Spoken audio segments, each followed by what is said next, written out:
So I made it to the active end one. Nope.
Hi, I'm Kayla Amanda. Welcome to my floor.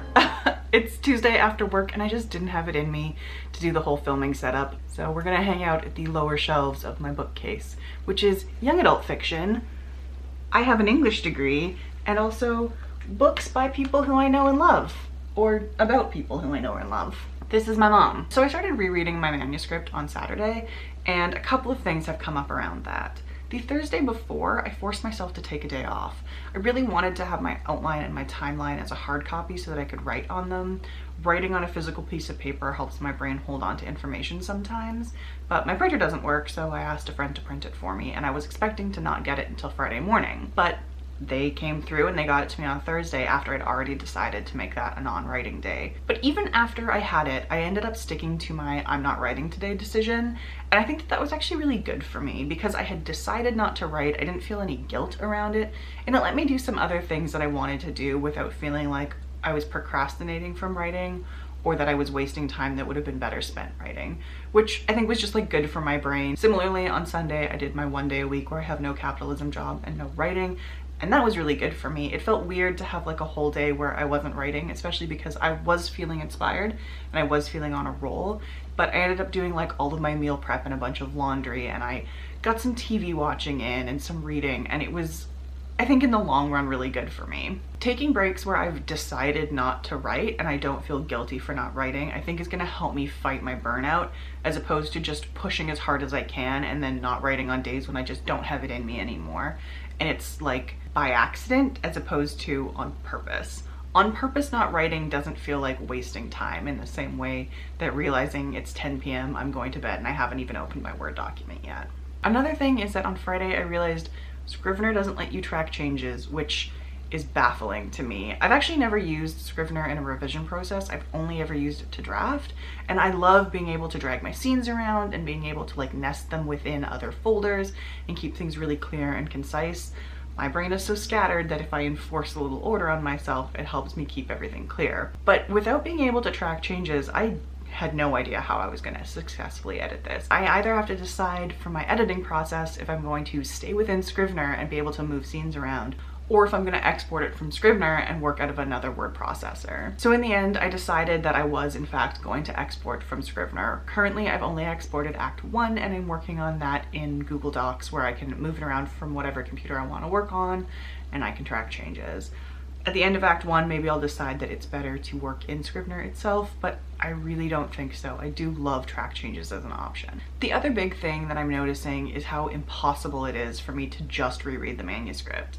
My original intention was to purely reread it, to keep notes of things I wanted to change, but not make any of the changes. But good intentions or not, it's absolutely impossible for me to do that. I cannot look at something that I hate and not try to fix it. Doing substantial edits as I reread is slowing me way down. I'm doing only about 12 pages a day, and at this rate I'm gonna need another 18 days to get through the whole manuscript, which will push me into May.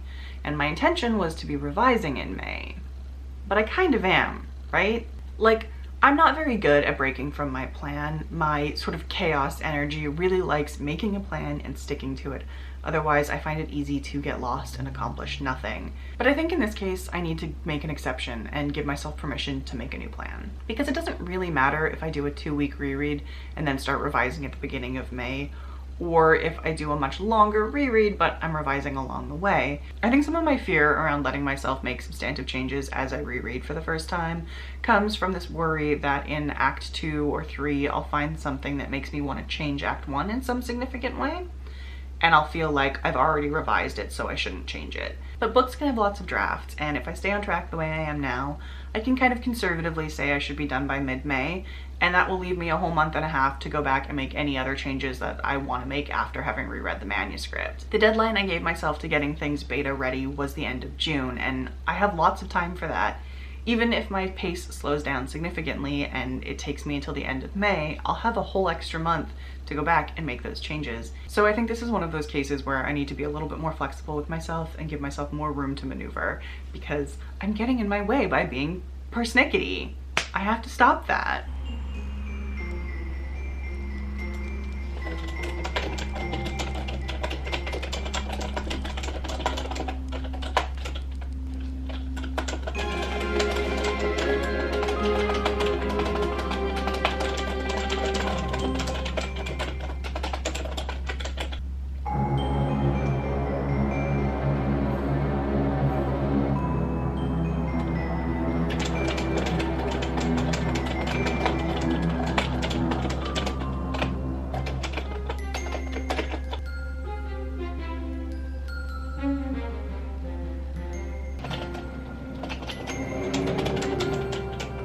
I like really don't want to work on my edits anymore, and I've technically done enough that I can count it as a day I've worked on my book for my 2-day rule, but like I know that tomorrow is my do nothing day, and it's only 2:25, so I have plenty of time to keep writing, and I have plenty of edits to keep doing. I could probably make some serious headway on the rest of Act 1, like maybe even finish Act 1 today, but I just don't wanna. I'm not even like stuck or unsure how to proceed. I just like don't want to do it for no particular reason, because I could dick around on the internet instead. But I've kind of been dicking around on the internet all day anyways, which is not ideal. It was definitely not like structured, focused time. It was like 20 minutes at a time over a long period of the day. So it just feels like I've been doing it for a long time, because technically I've been at my computer with it like open for a long time, but I haven't actually been working on it for very long, and I really don't want to do anymore.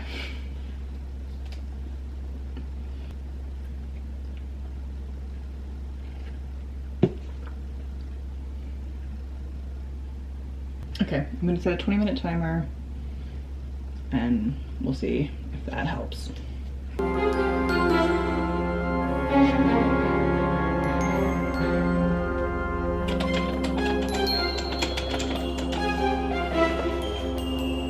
So I made it to the end of Act 1. I only have one scene left for it, but it's the scene where Kira is shifted, and I haven't written any of those scenes yet, so I don't really have that voice at all.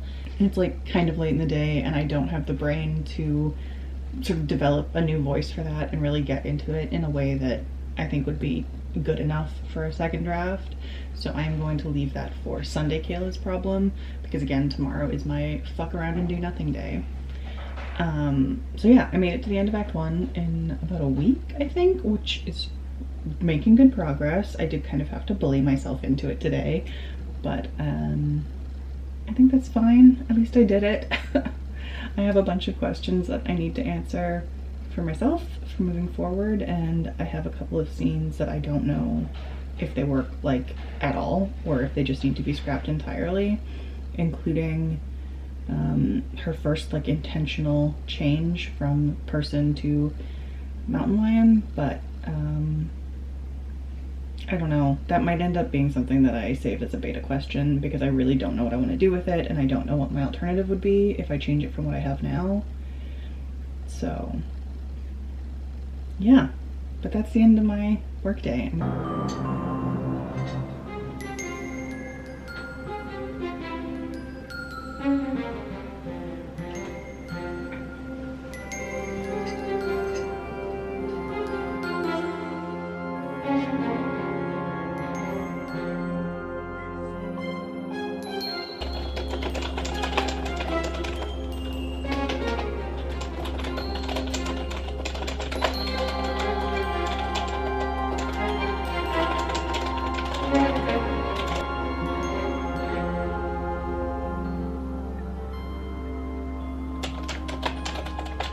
So I just finished the first pass of revisions on Act 1 and it only took me about a week, which is like way faster than I thought it was going to be, and I am very excited about that. I don't really know how to like recap the last week. I did a little bit of recapping, which you would have seen as I was sort of making my way through it. But the biggest takeaway isn't really about writing or the like drafting, revising process itself. Really, for me, it's about the systems that I put into place to get my butt in that chair and get me actually doing the editing work. Every day that I wrote, I started early in the morning to actually get the work done. It might not have been the very first thing that I did on my day, on a day when I wasn't doing my capitalism job, but I don't think that I started later than 9 a.m. on any day, and that was really beneficial. That meant that even on Friday, when I wasn't working and writing didn't feel super generative for me, I still managed to get a ton of work done, and I could call it quits by early evening and still feel like I was really productive with the actual amount that got edited, even if it was sort of a slow, pulling teeth, herding cats type process. What's more, the only days that I didn't write were days when I intended not to write. And while I still have some weird feelings about not writing on days when I had time to, or when I wasn't massively sick or massively stuck, it was more restful for me to know that I had intended not to write on that day. So when I caught myself feeling weird about it, I could remind myself that like this was on purpose and it was allowed, which helped take some of that sting away. I'm really hoping that I can carry this momentum and these like positive systems forward into Act 2, because I realize Act 2 is quite a bit longer than Act 1 and it's I think a little bit more finicky than Act 1. So I'm gonna have to be more careful with it as I'm doing my revisions. But I'm like hopeful at the very least. I know that January was a much better productivity month than February or March, and part of that is because at the start of a new quarter you feel that like new goals, new inspiration, new motivation. We're gonna get it. This is the quarter. We're gonna do it this time. And that's like not always the case. It's easy to burn out on that. So I'm really hoping that these systems help me fight that burnout, especially the part about like enshrining a rest day in my weekend. I just think that will be really helpful going forward. So I want to continue to do that and not let my successes trick me into thinking that I can do away with those days. Being able to take time off when I need it is important. There's a couple of scenes in Act 1 that I'm really not sure of, and there are a lot of changes that my next pass is going to have to clean up before I give it to betas. But overall, I'm really happy with the revision work that I've done. So for the rest of the day, I'm just going to edit this video, and then I want to get some beta questions down about Act 1, so things that I want my betas to specifically read for when I get to that point. I'm not sending it to betas anytime soon, but I think that it'll be better for me to get some of those questions out while I'm like really in the world of Act 1 and while that's really present for me rather than trying to remember them later. Also, I am doing another pass on this act before I actually send it to betas, so having those questions ahead of time will mean that there's something that I can be thinking about when I reread them. I've taken this like 5 times, and it's weird to be very inauthentic about saying that I don't want to be inauthentic about call to action questions. So here it is. I don't like call to action questions. I don't like coming up with them. They make me feel like weird and disingenuous. So we're just not going to do them anymore. I would, however, love to hear from you in the comments. If you have anything to contribute, like, please let me know. I would love to chat in the comments. I've met some like really cool people in AuthorTube just because they were like left cool comments or they responded to one of my comments.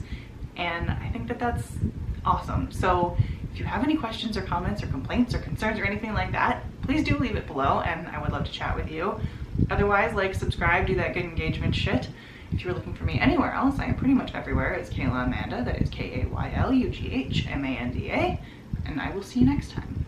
But I did get these beautiful nails done by Tisha at Nail District, and she's fucking amazing and I'm obsessed with them. So there's that.